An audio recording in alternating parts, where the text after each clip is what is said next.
बिस्मिल्लाहिर्रहमानिर्रहीम। अस्सलाम वालेकुम वरहमतुल्लाह। उर्दू टीवी में आपको खुश आमदीद कहता हूँ। मैं आपके साथ एक और अहम अपडेट लेके हाज़िर हूँ। सऊदी अरब में पब्लिक ट्रांसपोर्ट अथॉरिटी ने तमाम शहरों में टैक्सी का जो किराया है उसमें इजाफ़ा कर दिया है। कम अज़ कम जो किराया है उसमें इजाफ़ा किया है। कितना इजाफ़ा हुआ है मैं भी आपके साथ शेयर करता हूं। चैनल पे नए या वीडियो पहली दफ़ा देख रहे हैं सब्सक्राइब करें, साथ वाले बेल आइकन पे क्लिक करें।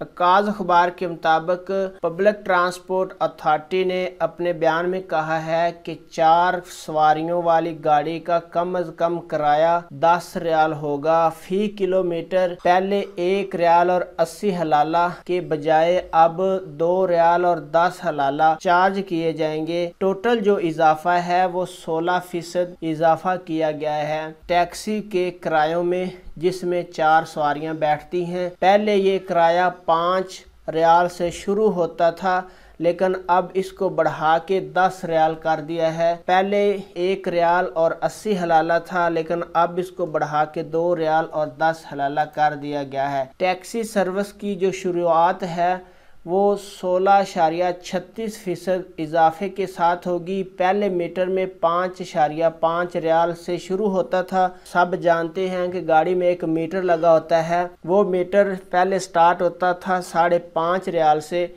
लेकिन अब उसको बढ़ा के 6 रियाल और 40 हलाला कर दिया है। तो ये अहम अपडेट आपके साथ शेयर कर रहा था कि सऊदी ट्रांसपोर्ट अथॉरिटी ने गाड़ी के जो टैक्सी के किराए हैं उनमें इजाफा किया है 16.5%। जो बड़ी गाड़ियां हैं उनमें भी इजाफा किया है। पहले उनकी शुरुआत 6 रियाल से होती थी, अब 7-7.5 रियाल से होगी और 21% इजाफा उसमें हुआ है। अपना बहुत सारा ख्याल रखिएगा। अस्सलाम वालेकुम वरहमतुल्लाह।